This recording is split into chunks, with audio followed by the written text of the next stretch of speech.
शिमला स्थित कांग्रेस कार्यालय में पार्टी के राष्ट्रीय प्रवक्ता अभय दुबे ने प्रेस कॉन्फ्रेंस करते हुए केंद्र सरकार की नीतियों पर सवाल खड़े किए। उन्होंने अगर कांग्रेस की केंद्र की सत्ता में आती है ये बात कही तो अग्निपथ योजना की जगह सेना में भर्ती की पुरानी प्रक्रिया को लागू करने का काम किया जाएगा। इस पुरानी प्रक्रिया के दोबारा लागू होने से उन 1.5 लाख युवाओं को फायदा होगा जिन्हें अग्निपथ योजना के चलते सेना में नौकरी नहीं मिल पाई थी।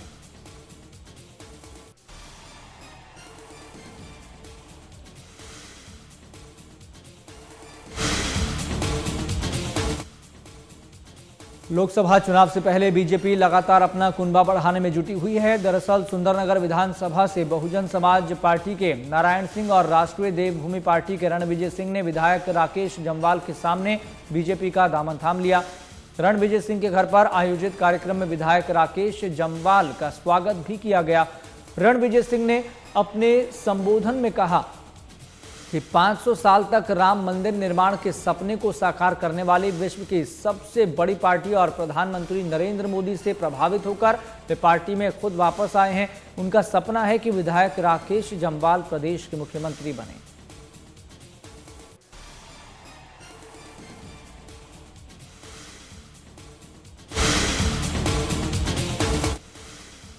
अंब से राम भक्तों को लेकर दूसरी आस्था ट्रेन अयोध्या के लिए रवाना हुई। महंत सूर्यनाथ ने इस ट्रेन को हरी झंडी दिखाकर रवाना किया। इस दौरान जिला बीजेपी अध्यक्ष बलबीर सिंह चौधरी के साथ साथ रेलवे के उच्च अधिकारी भी मौजूद रहे। महंत सूर्यनाथ ने बताया, अयोध्या के लिए ये दूसरी ट्रेन रवाना की गई है जिसमें 1016 श्रद्धालु अयोध्या के लिए जा रहे हैं। उन्होंने बताया कि इस ट्रेन में ऊना, कांगड़ा, हमीरपुर और चंबा के राम भक्त अयोध्या के लिए रवाना हुए। राम भक्तों के लिए रहने, खाने और घूमने की मुफ्त व्यवस्था की गई है।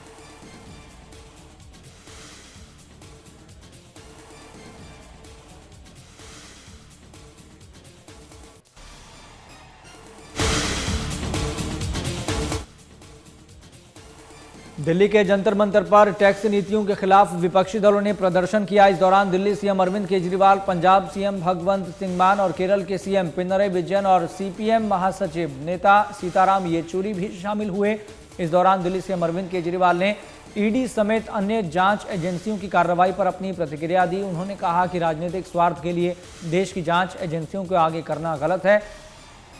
सीएम भगवंत सिंह मान ने भी जांच एजेंसियों की कार्रवाई के साथ साथ आरडीएफ को लेकर अपनी प्रतिक्रिया दी।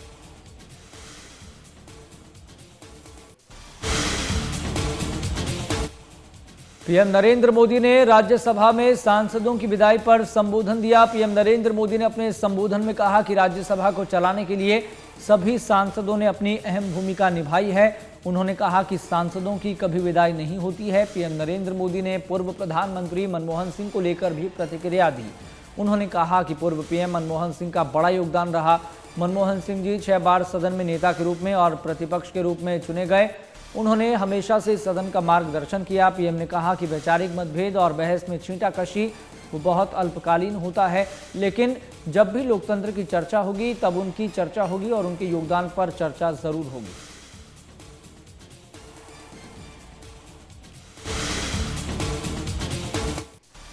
केंद्रीय मंत्री अनुराग ठाकुर ने कांग्रेस पार्टी की नीतियों को लेकर बड़ा बयान दिया। उन्होंने कहा कि कांग्रेस पार्टी ने हमेशा से देश को तोड़ने की बात की है। राहुल गांधी और कांग्रेस के नेताओं ने हमेशा से देश विरोधियों का साथ दिया। केंद्रीय मंत्री अनुराग ठाकुर ने कहा, मोदी सरकार द्वारा देश के गरीब परिवारों को मुफ्त राशन दिया जा रहा है। आयुष्मान योजना के तहत लोगों को बेहतर इलाज की सुविधा दी जा रही है। इस पर भी कांग्रेस पार्टी के नेता राजनीति कर रहे हैं।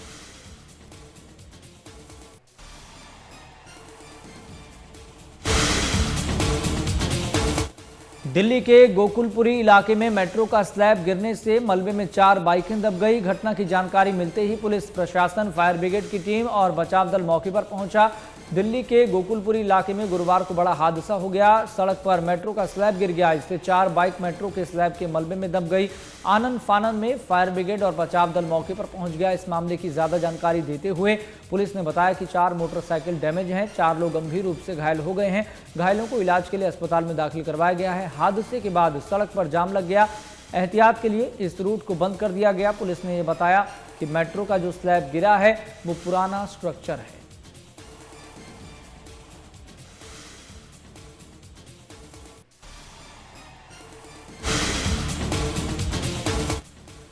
जोधपुर एयरफोर्स स्टेशन पर इन दिनों हलचल तेज हो गई है। वायु शक्ति 2024 के लिए राफेल और सुखोई 30 MKI जैसे आधुनिक फाइटर जेट्स को तैयार किया जा रहा है।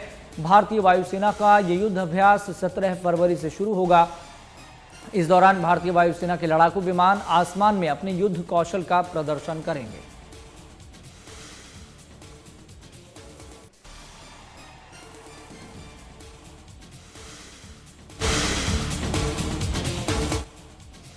कारगिल में DDMA कारगिल भारतीय सेना स्वास्थ्य अग्निशमन और आपातकालीन सेवाओं ने एक संयुक्त मॉक ड्रिल का आयोजन किया। इस दौरान भूकंप के दौरान किए जाने वाली गतिविधियों का अभ्यास किया गया। मॉक ड्रिल कारगिल बस अड्डे और उसके आसपास की गई। इस दौरान सेना के जवानों के साथ साथ दूसरी आपातकालीन सेवाओं के लोगों ने भी भाग लिया। सेना के जवानों ने लैंडस्लाइड पर मॉक ड्रिल की, जबकि UT-DRF ने CPR में डेमो प्रस्तुत किया। इस अवसर पर स्वास्थ्य विभाग कारगिल के एक डॉक्टर ने प्राथमिक चिकित्सा के बारे में जानकारी दी। आपदाओं के दौरान इसके महत्व पर भी जोर दिया गया। प्रभारी अग्निशमन सेवा कारगिल ने आपात स्थिति में उनकी भूमिका पर प्रकाश डाला।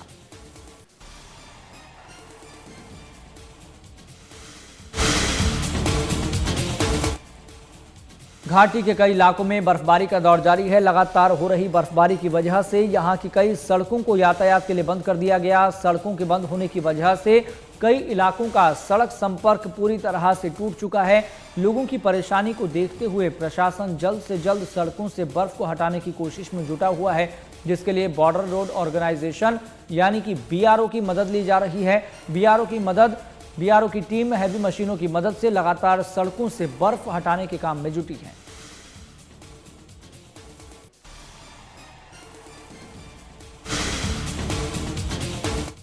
गांदरबल में भी लगातार हो रही बर्फबारी का असर जनजीवन पर पड़ रहा है। कई इंच तक बर्फ की मोटी परत जमने के बाद यहां की सड़कों को यातायात के लिए बंद कर दिया गया।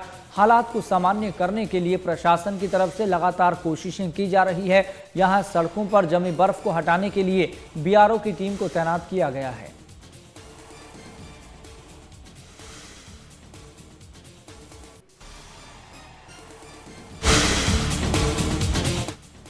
उत्तरी कश्मीर के बांदीपुरा जिले में गुरेज घाटी में बर्फबारी के बाद धूप खिली। इस दौरान भारतीय सेना की तरफ से क्रिकेट मैच का आयोजन किया गया। इस दौरान घाटी के युवाओं ने बढ़ चढ़कर हिस्सा लिया। मैच के लिए जमी हुई बर्फ पर पिच तैयार की गई है। 0 से नीचे के तापमान में क्रिकेट खेलने के लिए खिलाड़ियों को भी विशेष तरह के कपड़े उपलब्ध करवाए गए हैं।